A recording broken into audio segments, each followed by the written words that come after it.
Schwerer Hackerangriff im Fürstentum Liechtenstein. Zehntausende von hochvertraulichen Datensätzen in Regierungsdatenbanken zu Stiftungen und möglicherweise auch zu Konten in Liechtenstein sind in die Hände von unbekannten Hackern gefallen. Was das für dich bedeutet, wenn du ein Konto bzw. eine Stiftung oder ein Unternehmen in Liechtenstein hast, oder wer dahinter stecken könnte und was es generell mit diesen Regierungsdatenbanken und Registern auf sich hat, das wollen wir uns einmal in diesem Video näher anschauen.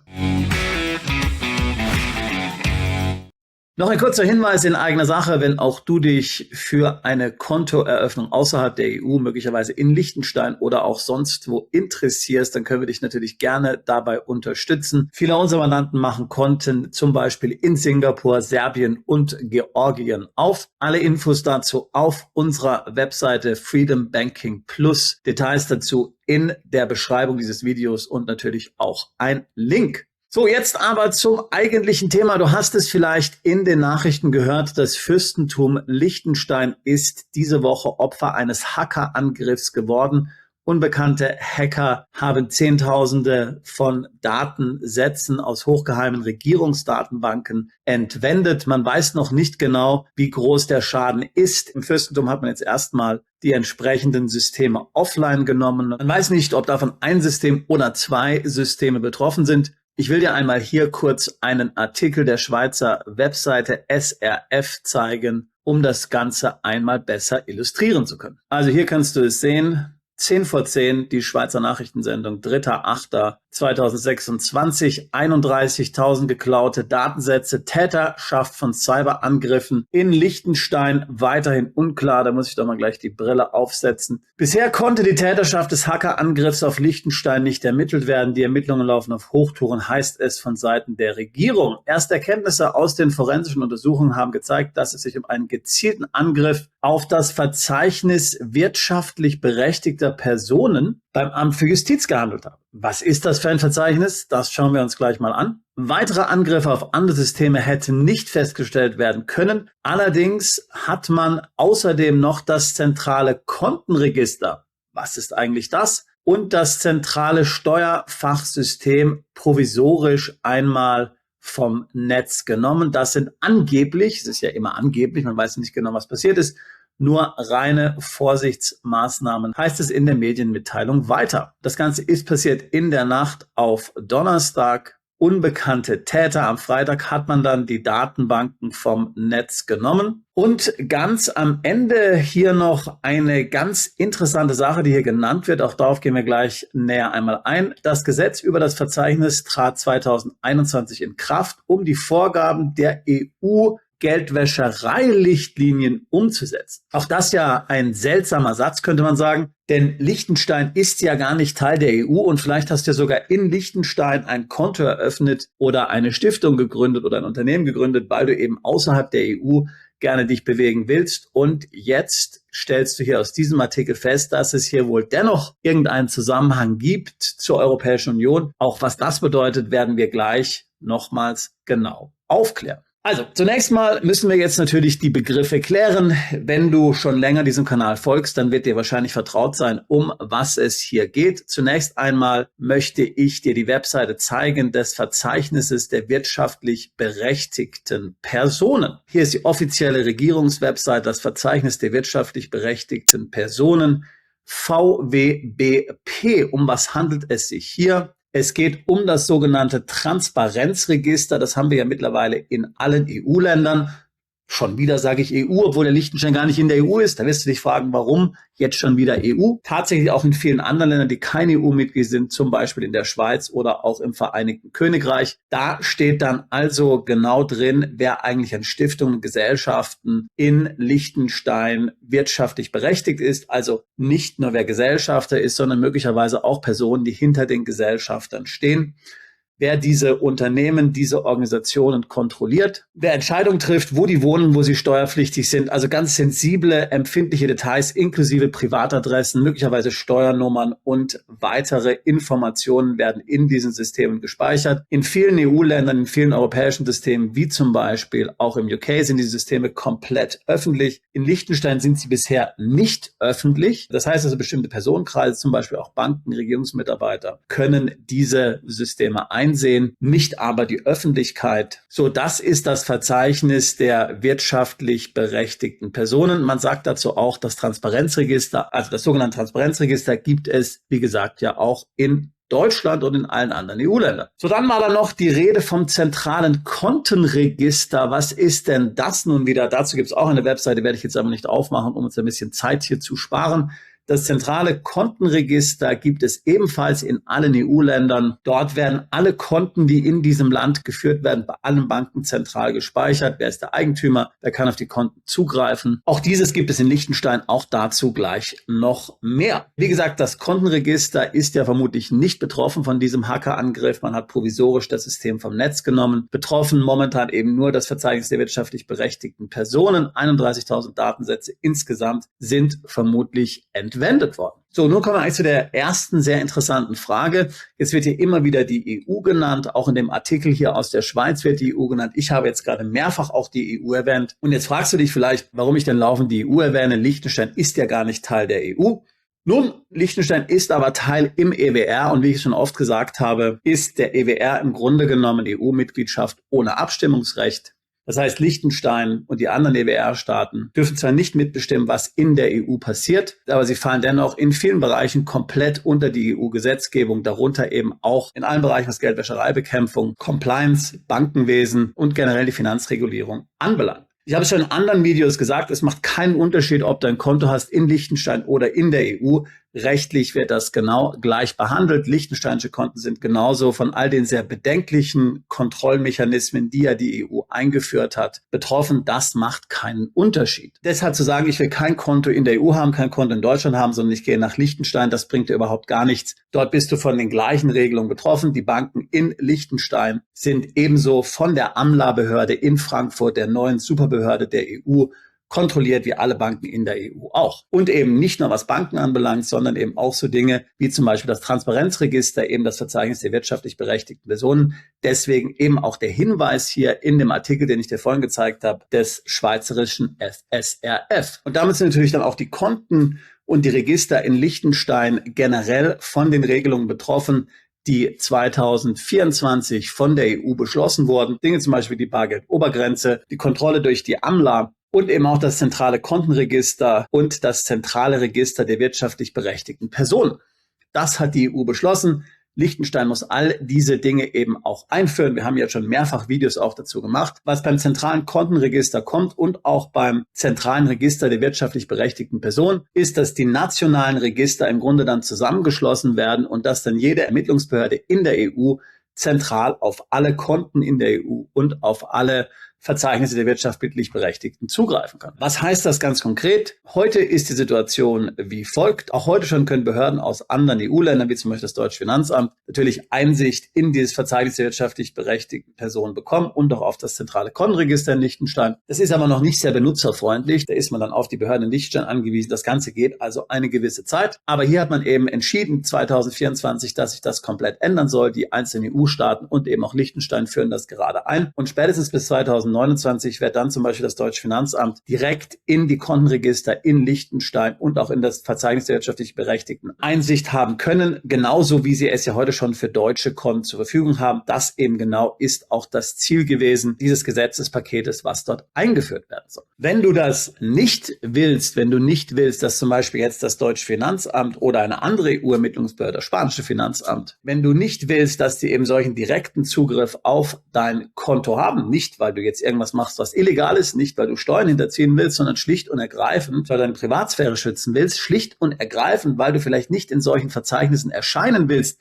genau aus dem Grund, den wir jetzt gerade hier besprechen, nämlich, dass diese dann von Hackern gestohlen werden können.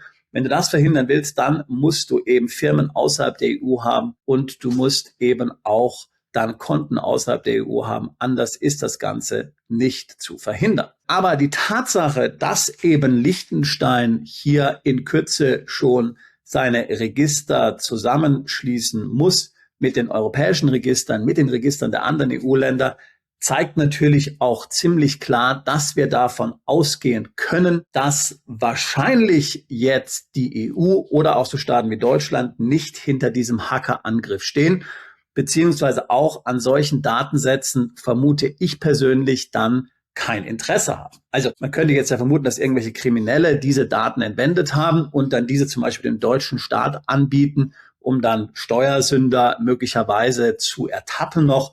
Ich meine, Liechtenstein kooperiert ja sowieso mittlerweile komplett und Daten im Rahmen des Informationsaustauschs und auf andere Art und Weise werden ohnehin ausgetauscht. Also der Wert solcher Datensätze für zum Beispiel deutsche Ermittlungsbehörden scheint mir daher also sowieso tatsächlich nicht sehr hoch zu sein. Und letztlich können die Behörden dann argumentieren, naja, bringt uns jetzt ja nicht, solche Datensätze zu kaufen. Wir warten dann einfach noch 1-2 Jahre, bis wir ohnehin die zentralen Register haben. Und dann toben wir uns dann ganz wild in diesen Datenbanken aus und können dann sowieso jeden aufspüren, der möglicherweise hier noch steuerpflichtig ist. Aber man kann es natürlich nicht ausschließen. Ich meine, man weiß ja, dass gerade der deutsche Staat hier sehr gerne gemeinsame Sachen macht mit Kriminellen, wenn es dem Staat was nützt. Ist ja schon vielfach passiert bei Daten-CDs. Natürlich könnte der deutsche Staat sagen, naja, vielleicht haben wir mal irgendwann Zugriff hier dann per zentralem EU-Kontenregister und Register der wirtschaftlich Berechtigten. Aber natürlich so eine komplette Datenbank zu haben, wo alles drinsteht, die wir dann nach Lust und Laune komplett in unsere eigenen Systeme importieren und da dann irgendeine KI drüber laufen lassen können, könnte natürlich für den Staat schon einen gewissen Anreiz haben. Also ganz klar, ich denke nicht, dass jetzt hier die EU oder auch Deutschland direkt hinter diesem Hackerangriff steht, aber dass Staaten sagen, naja, möglicherweise diese Daten dann zu kaufen, das könnte für uns Sinn machen, sowas kann ich mir schon noch vorstellen. Ein anderes Szenario meiner Ansicht nach wäre, dass es dann individuelle Erpressungsvorwürfe geben wird. Die Verdächtigen werten die Daten aus, wiederum mit einer mächtigen KI und finden da vielleicht interessante Verbindungen, die man sonst mit dem bloßen Auge vielleicht nicht sehen könnte. Und diese Personen können dann angegangen werden, können dann erpresst werden zum Beispiel. Man droht damit, diese Daten zu veröffentlichen.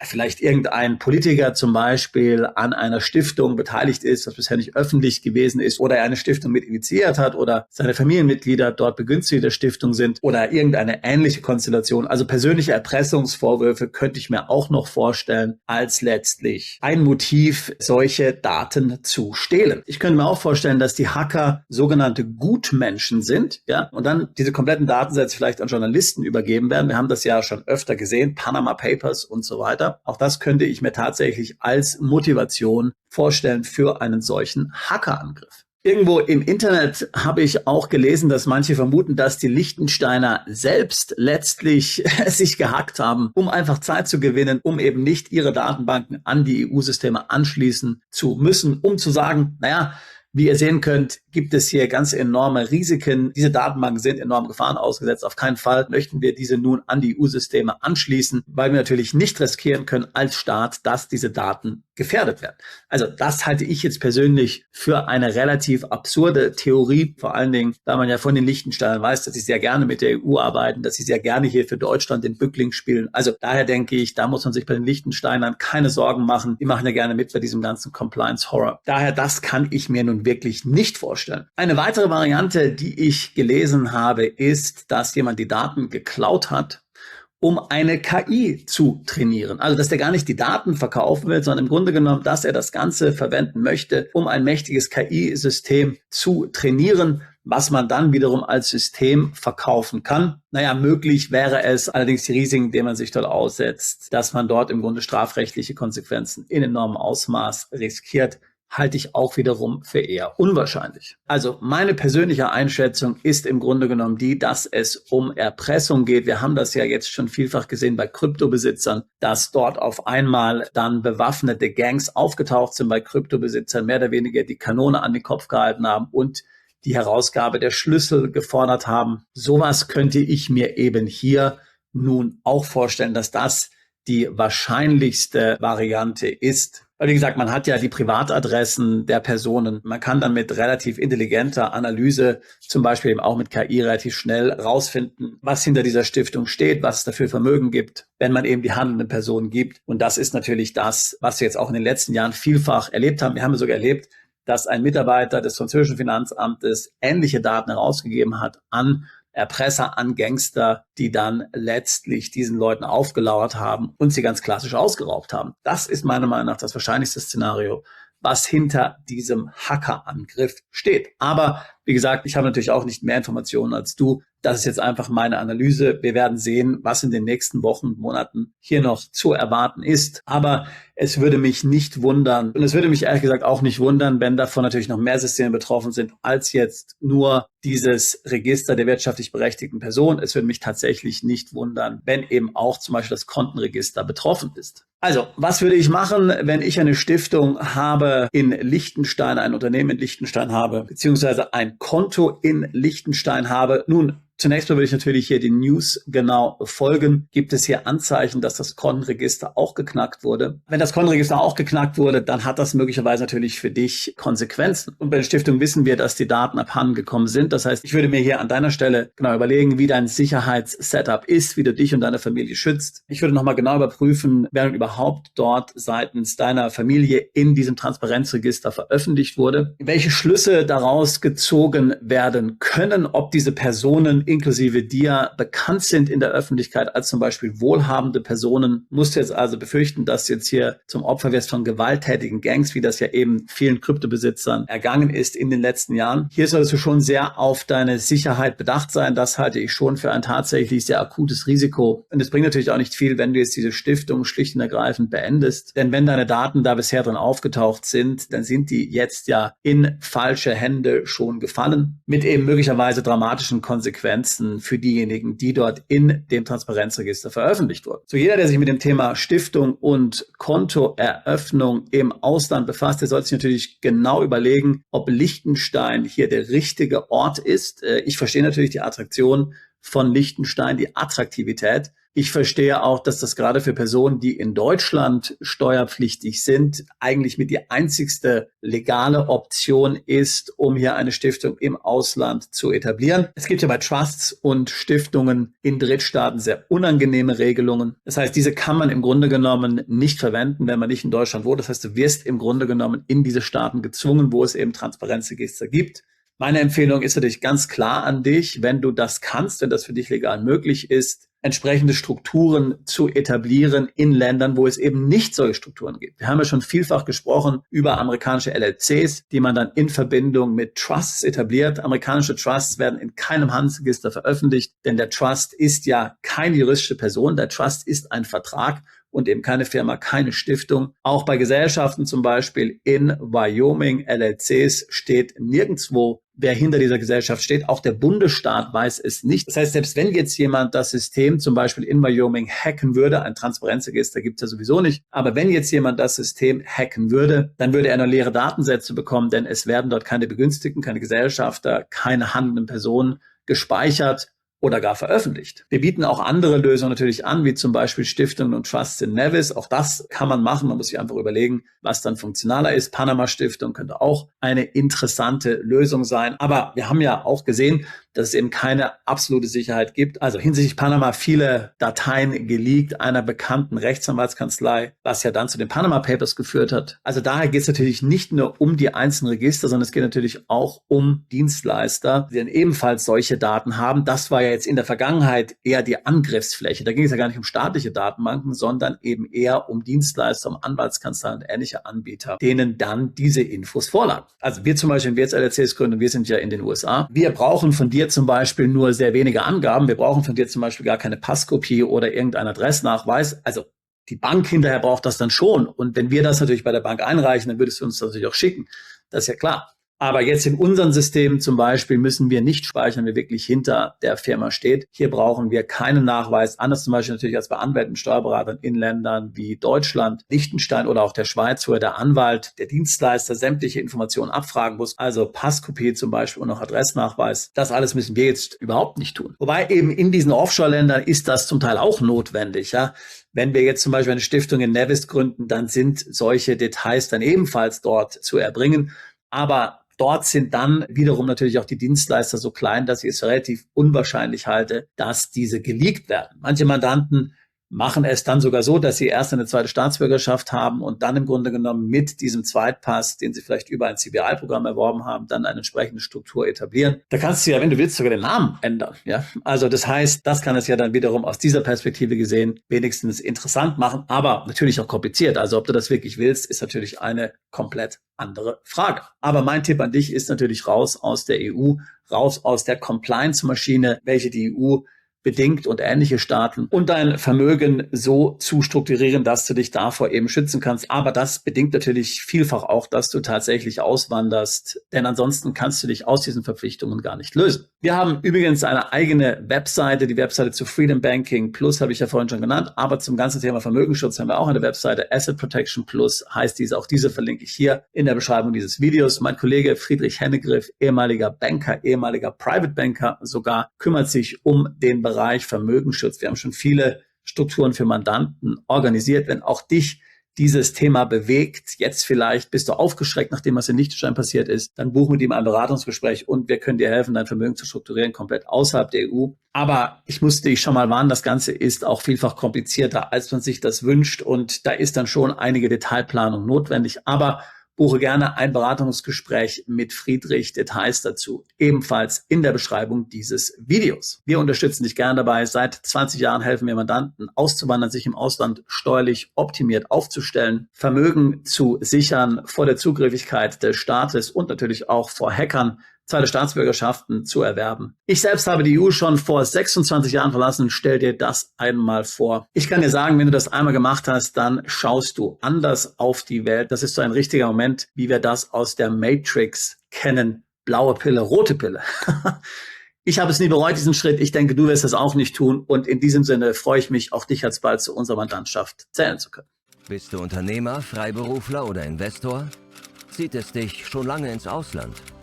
Mach heute den ersten konkreten Schritt in eine Zukunft mit mehr Geld und mehr Freiheit. Buche ein Beratungsgespräch mit Sebastian und seinen Kollegen. Unsere Kanzlei unterstützt Mandanten wie dich dabei, deine Steuerlast legal zu reduzieren, Vermögen aufzubauen und zu schützen und deine persönliche Freiheit zu maximieren. Profitiere jetzt von unserem Fachwissen und unserem Netzwerk. Gehe zu mandatierung.com und werde Mandant unserer Kanzlei.